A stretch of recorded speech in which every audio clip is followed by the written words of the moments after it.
Want to turn your business into a household name? 9 Ad Manager puts your business in the biggest shows on 9 Now, Australia's most watched free streaming TV platform. Create your campaign, manage when it runs, who it reaches, and track how it performs. You can even create your own video ad, all for only $550. Turn your business into a household name with 9 Ad Manager.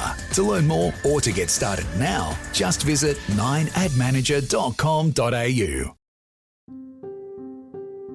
From the newsrooms of the Sydney Morning Herald and The Age, this is Please Explain. I'm Samantha Selinger-Morris. It's Thursday, October 26. For years, we've been hearing about how the Australian fashion industry has changed, how it's increasingly embracing diversity in magazine shoots and on the runway. But behind the scenes, black models paint a very different picture. They say they're paid less than their white counterparts, that they're subject to prejudice and disrespect. Which is why this week, more than a dozen local models are boycotting Melbourne Fashion Week. They're fed up with the treatment they receive that, says one model, wouldn't be allowed in London, New York, or Paris. Today, journalist Antoinette Latouff, author of the book How to Lose Friends and Influence White People, on what goes on behind the scenes for black models in Australia. So, Antoinette, more than a dozen models are boycotting Melbourne Fashion Week. Who are they, and how did you actually get onto this story?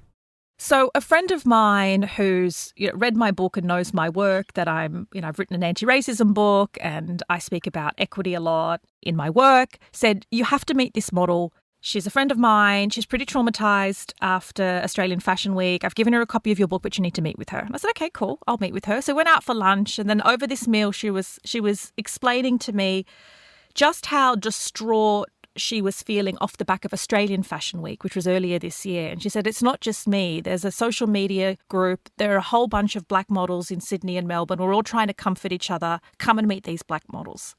So one Saturday night, about a month later, I meet at her house. In enter all of these models. Some have joined us via Zoom because they're interstate.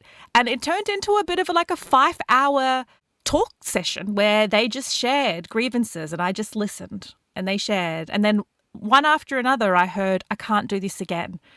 What people don't realise is I go home, I crawl into a shower, I cry. It's so dehumanising. I don't know how I'm going to front up again tomorrow.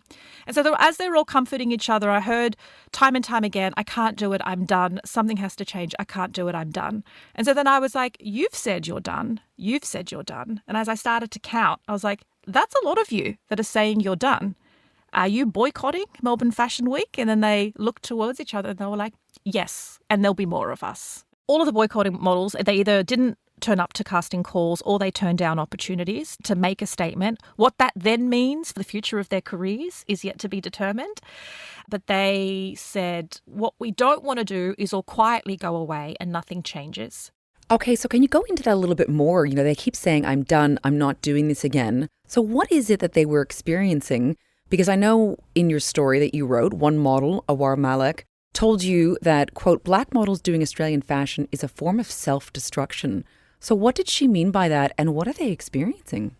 The adjective dehumanising was used again and again by the models. One model in particular said that at the last fashion week she was involved in, she went backstage to hair and makeup. There was 2 stylists, hair and makeup artists looking at her and they just kind of talking to each other and were like, what are we going to do about her? What are we going to do about her look? As though it was, inconvenient that they had to style a black woman. And then one of the women said to the model, how do you feel about a buzz cut? As though the solution was to just shave all her hair off. Something that wouldn't be said to any other model because when a model is booked, you know what they look like, you know their height, you know their waist, you know their shoe size, you know their hair length, and they're booked with a certain look. And she said that continuing to be in that environment where she's spoken of with sort of such disdain as though it's an inconvenience, that was dehumanising and it was a form of self-destruction because these were things, the texture of her hair, the colour of her skin, that she has no control over. She didn't choose to be an inconvenience. She's just a black woman. And a woman who, she says, should be made to feel proud of her beauty, her art and her skills and not dehumanised. And you spoke to one model, Jeffrey Kasubi. He is also part of the boycott. So tell me about his experience. So, yeah, Jeffrey was the only male among the 13, so it's him and 12 female models, and he acknowledges that his experiences as a man are different and that he has witnessed far more egregious things happen to the female models. But he's had photographers using derogatory language. If you try and raise it with managers or agent who are almost exclusively Anglo, exclusively white, very little sort of consideration, and also seeing demand for his work and his look peak around Black Lives Matter and then no longer be of interest when that movement was no longer trending or politically convenient, and then being told that their look wasn't marketable. Their look wasn't in demand. And they're the sorts of things which is like, what look? Do you mean being black is not in demand, which is at odds with what's happening in the fashion world abroad, where some of the biggest names are black models. And I believe Jeffrey actually told you that at a recent campaign shoot, there was a photographer who used the N-word in front of him. Is that right? Yes. And he's like, not only did he use that word, then there were other people, because on shoots, there are always countless people behind the scenes. And he was like, not only are you the only black person in the room, or the only person of colour, there's not even a brown person in the room. Nobody was there to pull him up or stop or say anything. And if I complain, I'm the ungrateful troublemaker. And if I complain, is there a chance I'll never get booked again? Something the boycotting models also pointed to time and time again was two of Australia's most successful exports, Adut Akech and Ducky Thought, who are enormous, absolutely coveted. They're killing it on the international modelling scene, struggled to get work in Australia. They left the country because they couldn't get work. One, even after kicking massive career goals overseas. Who magazine did a spread on her and about her successes, where they used another black model's face to accompany the article.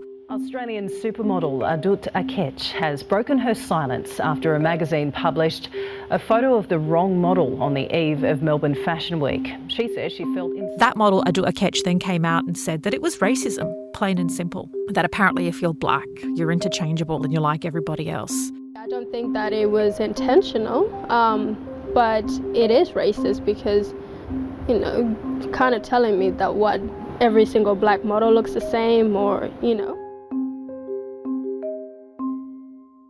We'll be right back. Antoinette, I wanted to ask you about discrepancy in pay. You've written that it's a real problem. Our mastheads aren't suggesting that the organisers of Melbourne Fashion Week or Australian Fashion Week engage in these pay discrepancies or any of the specific practices mentioned in the article that the models have brought up. We know it's exhibiting brands that manage casting at those festivals, but what have the models told you about pay discrepancies? So generally, by and large, Melbourne Fashion Week and Australian Fashion Week, because there are so many shows and so many dozens and dozens and dozens of models engaged, there's a pretty standard rate unless you're a huge international name, in which there'd be an exception. A few of the models also made the point when models are at their cheapest is when black models are engaged. When it is actually a livable wage or a decent pay, we're not a priority.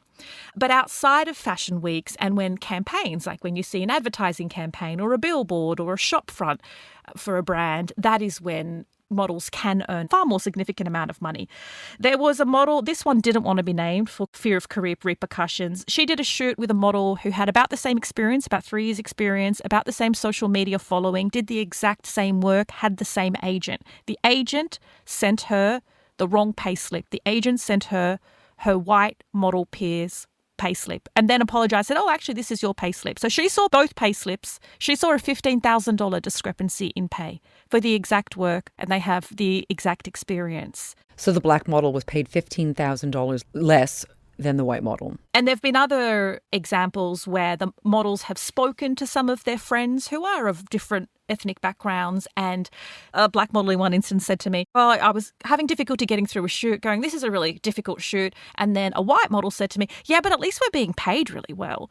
And then the black model's like, we're being paid really well? And at that point, those conversations on the side in between takes happen in which they're able to gather, okay, we're being paid significantly less here. And so they're the only kind of ways in which we get an insight into the pay disparity. But that $15,000 discrepancy for the same work was quite a clear example of how black models can be underpaid. And this really seems to go against a lot of the stories that we've read over the last few years about how the Australian fashion industry has changed. It's become more diverse. We're seeing more models of colour on the catwalk. Certainly what we're hearing in your story from these black models paints a very different picture. So what did the models that you spoke to have to say about that? They've said that there's been an increase in the discussion of diversity and inclusion. There's a lot of talk about it, but a lot of the efforts are tokenistic at best.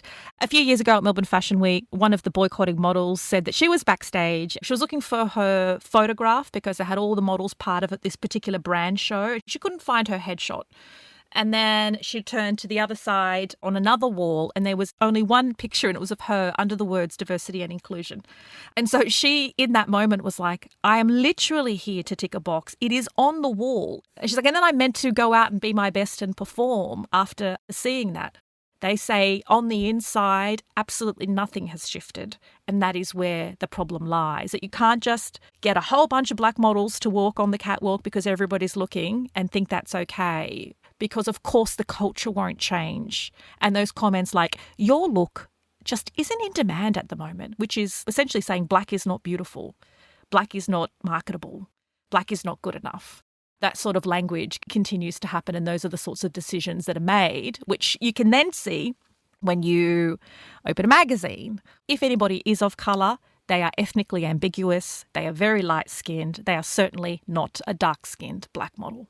And I wanted to take a step back for a moment and just look at this from a global perspective, because one South Sudanese-born model said to you, you simply couldn't get away with the racism that she experiences here or some of the other models experienced here in cities like London, New York, or Paris. So why are we so behind other countries when it comes to respectful treatment of models of colour? It's a lack of conviction in really believing that models of colour bring a different skill set and that they reach a different audience. And unless you truly believe that diversity and inclusion creates a better product, it's better for fashion, it's better for art, it's better for storytelling, then anything you do is going to be half-hearted and anything you do is not really going to land.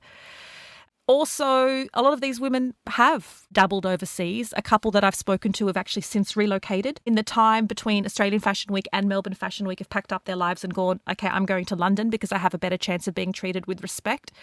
Like Antoinette Latouff, and being one of the most sought-after models in the world at the moment. And she was a black model in Australia who couldn't get work. It's been done already, but I think that Australia still has a long way to go. When these sort of issues happened and no one is speaking about it, how is a change going to happen? All of a sudden, she is so busy. She's been on the front cover of UK Vogue 5 times. She's the second model of colour to close, I think it's the Chanel Couture show, like hitting enormous milestones, and couldn't get work in Australia a few years ago.